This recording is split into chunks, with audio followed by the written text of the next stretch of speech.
Cerita diawali dengan memperlihatkan seorang remaja dan penjaganya yang tinggal di hutan belantara. Entah siapa mereka berdua, tapi tiba-tiba ada seekor hewan buas yang menewaskan si penjaga, sehingga si remaja pun langsung lari ke dalam hutan dan harus tertangkap oleh seseorang yang pastinya bukan manusia.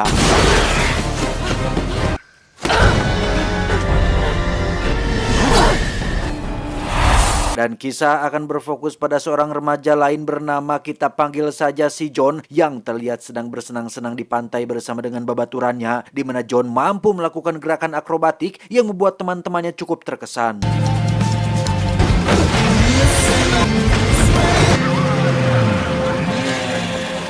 Saat sedang berpesta sambil berapi unggun, John pun di SMS oleh salah satu gadis yang mengajaknya untuk ibak sareng alias mandi bareng di pantai, di mana saat sedang mengeem itulah John tiba-tiba merasakan sakit pada betisnya disertai kemunculan sebuah cahaya yang persis seperti yang dialami oleh remaja di awal. Bukannya membantu, teman-temannya justru malah merekam kejadian tersebut.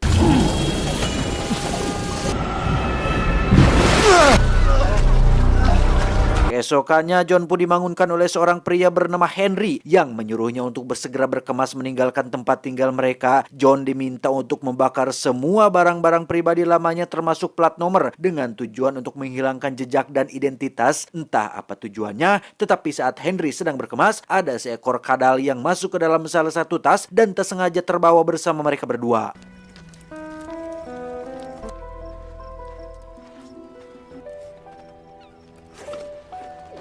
Dalam perjalanan menuju tempat baru itulah akhirnya terungkap jika John dan Henry bukanlah penghuni asli planet bumi alias bukanlah manusia, melainkan alien yang berasal dari planet bernama Lorien. Sama seperti si remaja di awal, John juga memiliki pengawal pribadi alias penjaga, yaitu Henry, yang selalu menjaga dan melindungi John dari kejaran kelompok pemburu yang dijuluki sebagai kaum Mogadorian, yang punya tujuan utama untuk menghabisi seluruh kaum planet Lorien sampai tak tersisa. We never got the chance. Everyone was killed. Faktanya, John adalah satu dari 9 bangsa Lorien yang masih tersisa yang sengaja diungsikan ke planet bumi karena punya beberapa kesamaan, salah satunya bentuk fisik yang tidak terlalu berbeda jauh kecuali titit, di mana John adalah alien yang dijuluki sebagai yang nomor 4, sedangkan remaja yang kita lihat di awal tadi adalah nomor 3, yang karena para Mogadorian membunuh secara berurutan, maka target selanjutnya adalah nomor 4 yang tiada lain adalah si John.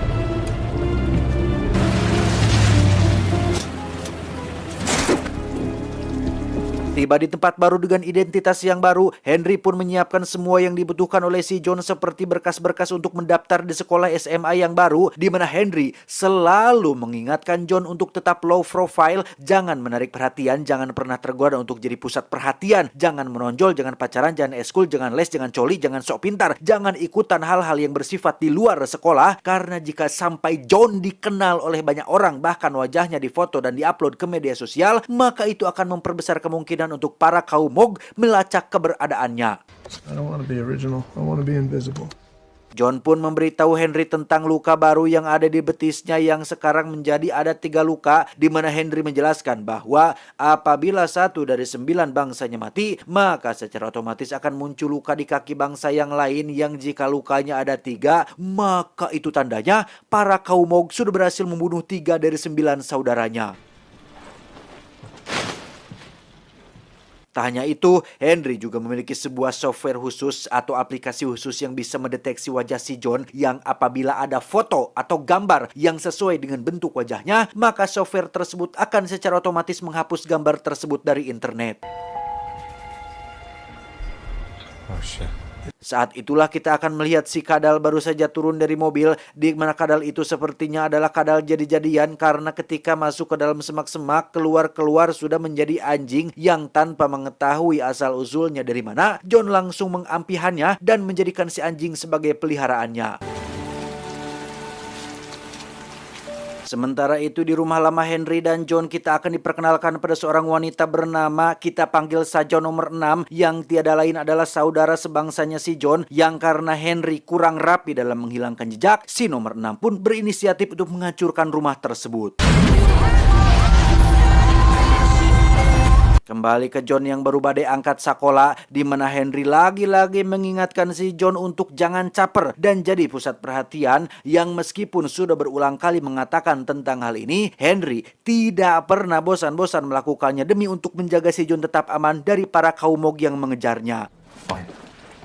Hey, John, don't be stupid. Hari pertama di sekolah baru, John tak sengaja mendapati seorang siswi yang hobi fotografi sedang mendapat masalah di ruangan kepala sekolah gara-gara mengambil foto candid gurunya yang sedang mencabut bulu hidung, di mana siswi yang bernama Sarah ini pun disuruh untuk mengantar John sang murid baru ke tempat loker yang akhirnya membuat mereka berdua saling berkenalan. Tak lama John pun didatangi oleh sekelompok siswa yang pasti Anda semua sudah bisa menebaknya, karena di setiap sekolah selalu saja ada sekelompok murid PDD alias polontong alias sok jago yang mengatasnamakan diri mereka sebagai penguasa sekolah, di mana sang pimpinan yang bernama Mark ini pun meminta John untuk jangan terlalu dekat dengan Sarah, karena selain idaman siswa satu sekolah, Sarah juga sudah lama menjadi target si Mark itu sendiri, sehingga John diminta untuk menjaga perilakunya jika tidak ingin timbul masalah. Good talking to you, big guy. Dan ya, salah satu murid culun bernama Sam pun menjadi korban dari kejailan kelompoknya si Mark, sehingga itu sudah cukup menjadi bukti bahwa Mark adalah sosok yang cukup ditakuti dan sering melakukan perpeloncoan kepada murid-murid lemah seperti si Sam ini. In this way. Saat jam istirahat, John yang dilarang berbaur terlalu dekat dengan orang lain pun memilih untuk duduk sendirian. Namun ketika melihat Sam kembali dijaili oleh si Mark, John yang tak tahan pun memutuskan untuk bertindak dan tak sengaja melemparkan bola mereka dengan power yang cukup besar. Di rumah, John pun memeriksa situs milik Sarah dan mendapati wajah dirinya yang difoto candid terpampang nyata dalam katalog foto murid terkasih di sekolah, di mana foto-foto tersebut langsung terhapus secara otomatis berkat software canggih milik Henry. Sementara itu di rumah lama mereka, kaum Mog nampak sedang memeriksa puing-puing yang dibakar oleh si nomor 6, yang karena kaum ini memiliki indera penciuman yang sangat tajam, mereka bisa dengan mudah mengetahui jika John belum mati dan hanya pindah ke tempat yang lain. Kembali ke John yang sedang berada di kelas, di mana dia mengalami suatu fenomena aneh tepat saat si Mark terus saja nyerocos menantangnya melakukan duel. Entah apa yang terjadi, kedua telapak tangannya mengeluarkan semacam cahaya aneh sehingga John yang panik pun segera keluar dan ditemukan oleh Henry yang datang untuk menjemputnya.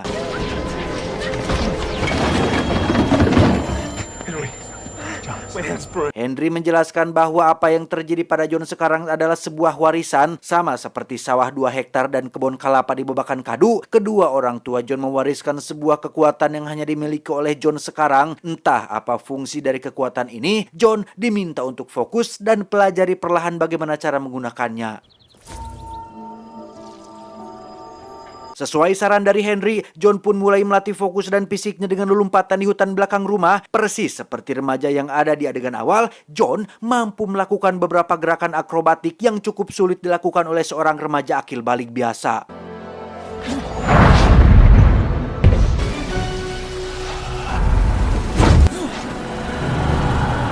Di sisi lain, para kaum Mog terlihat sudah sampai di kota ini dan menyamar menjadi manusia untuk bisa belanja daging di Yulimart, di mana daging-daging tersebut rupanya adalah untuk diberikan kepada hewan peliharaan mereka yang ukurannya pastinya sangat besar, dan itu terlihat dari bagaimana mobil kontainer mereka yang bergoyang-goyang.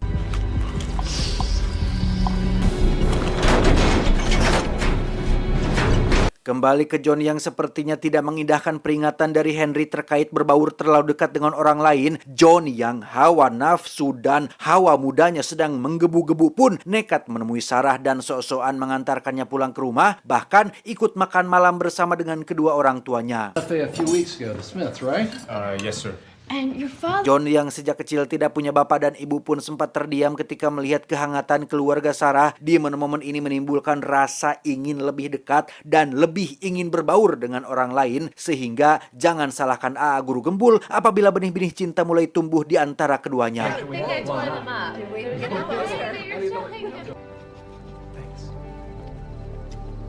Keesokan paginya di sekolah, John dan Sam pun mendapat kejutan yang tak menyenangkan ketika Mark menjali mereka berdua di ruang loker, di mana John sempat akan bertindak dengan nyerenteng ke hadapan si Mark. Namun ketika dirinya menjadi pusat perhatian, John pun tidak jadi membalas perbuatannya.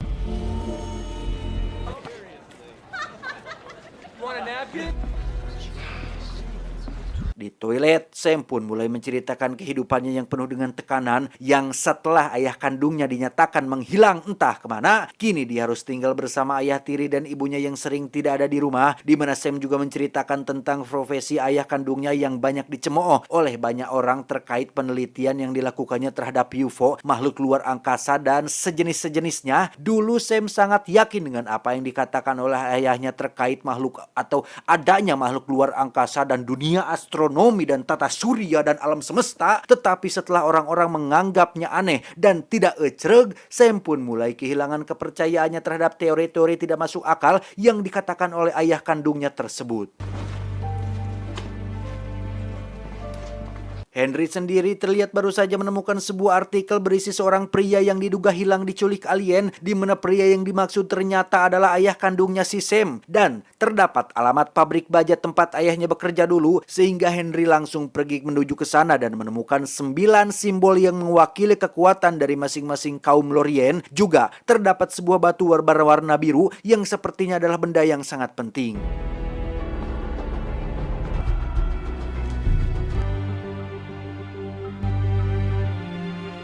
Saat sedang berbahan di rumah, John mendapat SMS dari Sarah yang mengajaknya pergi ke pasar malam, di mana John nampak sudah tidak begitu bersemangat menemuinya gara-gara kejadian tadi siang. Memang bukan salah Sarah, tetapi apa yang terjadi kepada Sam dan dirinya dipicu oleh kekesalan si Mark yang cemburu apabila mereka berdua terlalu dekat. Tetapi setelah bertemu, Sam yang dalam hati kecilnya bogoh pun akhirnya dibuat meleleh, dan ujung-ujungnya mereka berdua masuk ke rumah hantu bersama-sama untuk bersenang-senang bersama.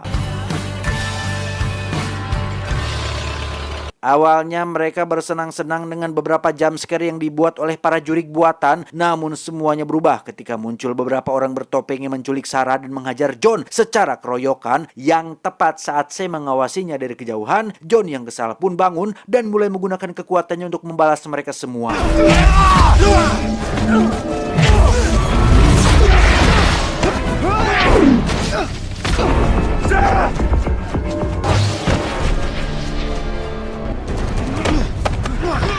Sempat akan mematahkan tangan si Mark, John pun tidak jadi melakukannya setelah Sarah memintanya untuk berhenti, di mana John langsung mengantarkan Sarah pulang ke rumahnya. Dan seperti kebanyakan remaja akil balik yang ingin mengicip-icip indahnya kisah kasih asmara, keduanya pun mulai mendekatkan wajah mereka dan...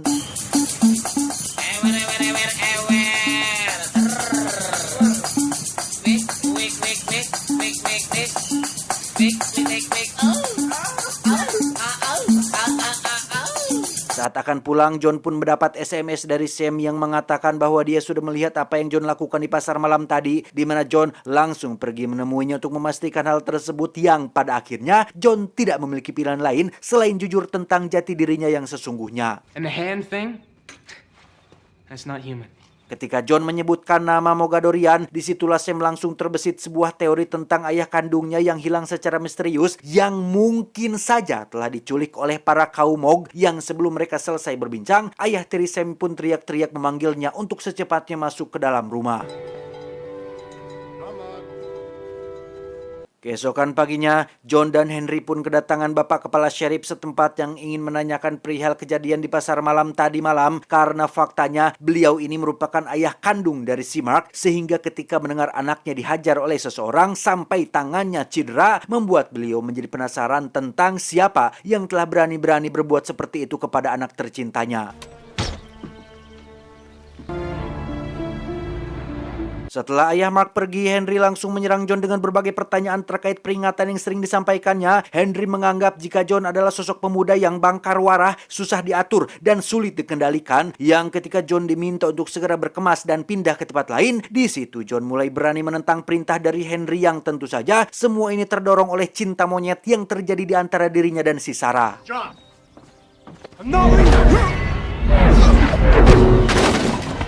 Dan ya, perkelahian mereka berdua pun tak sengaja membangkitkan fungsi dari kekuatannya yang ternyata mampu mengeluarkan semacam medan energi yang dapat menggerakkan objek apapun. Setelah situasi mereda, Henry pun meminta John untuk berpikir bolak-balik karena jika memang John peduli terhadap Sarah, maka seharusnya biarkanlah Sarah tenang dengan kehidupannya. Yang sembari Henry berkemas, John diminta untuk kembali ke kamar dan memikirkan kembali tentang keputusannya tersebut. Bukannya mikir, John malah molor sampai sore hari, di mana saat turun ke bawah Henry sudah tidak ada di tempat dan tak lama muncullah panggilan telepon yang berasal dari orang lain yang mengklaim bahwa dirinya sudah menculik Henry yang apabila ingin Henry tetap hidup, John diminta untuk datang ke lokasi yang sudah ditentukan. Karena tak bisa melakukannya sendiri, Sam pun membawa serta Sam untuk ikut membantu mencari lokasi yang dimaksud. Yang sesampainya di sana, Sam diminta untuk jaga di luar, sementara John akan masuk sendirian untuk memastikan Henry ada di dalam. That's it.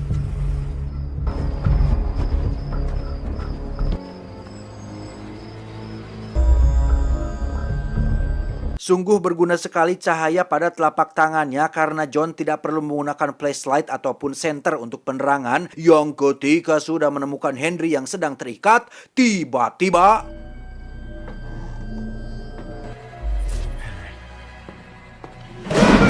ya, ternyata ada dua orang manusia yang menjadi anteknya Kaumog, di mana salah satu antek berhasil menangkap Sam dan mengancam akan menembaknya, tetapi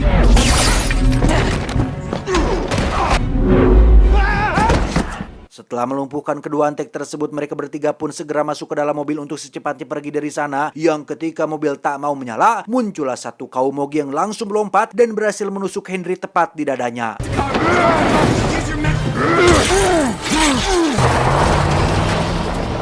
Setelah berada di tempat aman, John pun menurunkan Henry yang kondisinya sudah sekarat, di mana sebelum kematiannya, Henry menitip pesan agar John bisa menjaga dirinya dengan baik dan titip jemuran di rumah yang belum sempat diangkat dan juga tolong bayarkan beberapa cicilan pinjaman aplikasi online yang belum lunas. Lantas, Henry pun mati disertai dengan tubuhnya yang lenyap menjadi abu.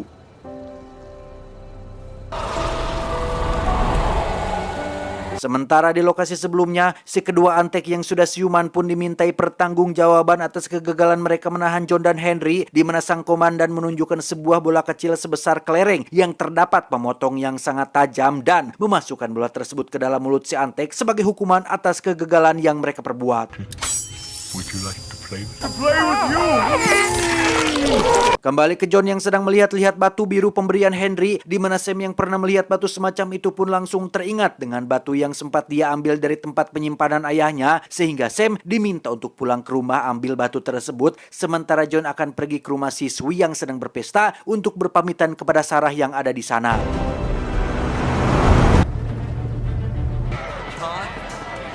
Dan inilah ribetnya jika seorang pria sudah kapincu cecer alias selalu melibatkan wanita dalam situasi urgent, karena ketika John seharusnya sudah bisa kabur jauh, dia malah harus muncul dalam sebuah pesta yang kebetulan ada Mark di sana yang tentunya akan langsung menghubungi ayah sheriffnya untuk datang ke tempat tersebut. Yang ketika sudah bertemu Sarah, John langsung berdrama-drama ria mengenai kepergiannya yang berat dan memohon maaf, kamu terlalu baik untukku. Dah, tiba-tiba muncullah si sheriff yang bermaksud untuk menangkap si John, tetapi setelah John kepalang menunjukkan kekuatannya di depan semua orang, ia pun membawa serta Sarah dalam pelariannya, sementara Sam sendiri nyaris saja menabrak anjing peliharaan si John yang sedang ngajanteng di tengah jalan, sehingga Sam mau tidak mau harus membawanya untuk pergi ke rumah dan mengambil batu biru sesuai permintaan si John. Kembali ke John yang dibawa Sarah ke tempat yang katanya paling aman dan tidak diketahui oleh siapapun, yaitu sebuah ruangan khusus di gedung sekolah SMA mereka sendiri, di mana Mark dan sang ayah yang sedang pergi ke sana pun dicegat oleh Kaumog yang langsung melempar si sheriff dan memaksa Mark untuk beritahu kemana si John pergi.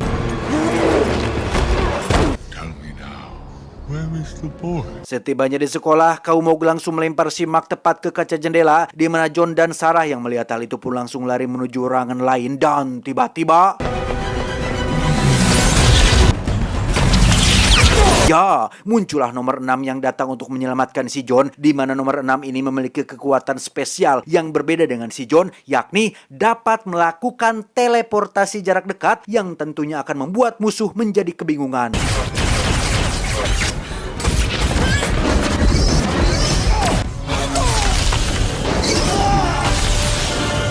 Sam dan si anjing sendiri terlihat baru saja tiba di sekolah tepat saat dua monster Kaumog keluar dari dalam kontainer, di mana si anjing yang sejatinya adalah hewan asal planet Lorien pun mulai menunjukkan jati dirinya dan melakukan perubahan bentuk yang tentunya membuat Sam menjadi ketakutan.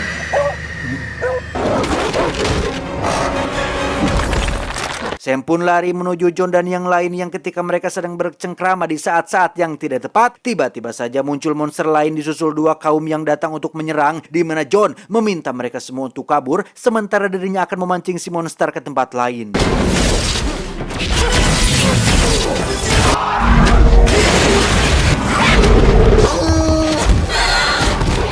Dan ya, muncullah anjing peliharaan si John yang berhasil menyelamatkan majikannya, di mana si anjing terus menyerang si monster dengan segenap kekuatannya, yang ketika satu kakinya terluka, si monster yang bermaksud balik menyerang pun tak sengaja disoledat, sehingga si anjing berhasil mendapatkan kesempatannya.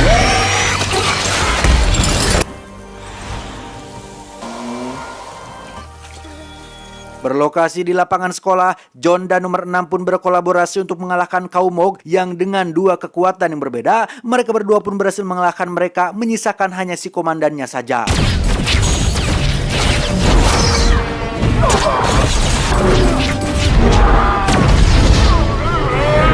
Ketika si John sedang menahan si komandan menggunakan medan energi, nomor 6 pun diculik oleh monster lain yang membawanya ke udara, sehingga John terpaksa harus melepaskan si komandan demi untuk bisa menyelamatkan nomor 6.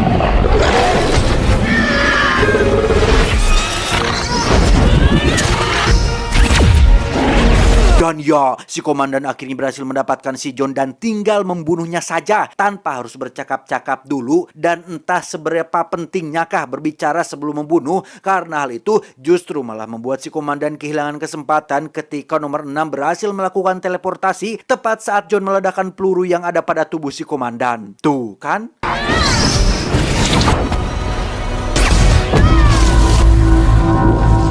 Setelah semua selesai, John dan nomor 6 pun menyatukan kedua batu yang terpisah, dan ternyata batu itu adalah sejenis GPS untuk mereka bisa melacak di mana keberadaan nomor-nomor yang lain, sementara Sam yang memiliki pengetahuan dan wawasan tentang dunia alien pun sekalian ikut diajak untuk memulai petualangan ini. Mark sendiri kini sudah berdamai dengan dirinya sendiri dan justru malah membantu mereka berdua dalam pelarian kali ini. Sementara untuk Sarah, John tentunya tidak ingin melewatkan kesempatan untuk memberikan kenang-kenangan terakhir sebelum pergi, yang pastinya momen ini akan menyebabkan video ini menjadi dolar kuning. Henry was right. It's as good a place as any in the universe. Tamat, ending yang cukup membagongkan. Pesan yang bisa kita ambil dari film ini adalah jangan berteman dengan alien. Itu. Saya John mewakili jajaran direksi bertugas mengucapkan terima kasih dan sampai jumpa di video selanjutnya. Adios. Gigi Gingsul, cucu Dajjal. Cuau, cuau, cuau.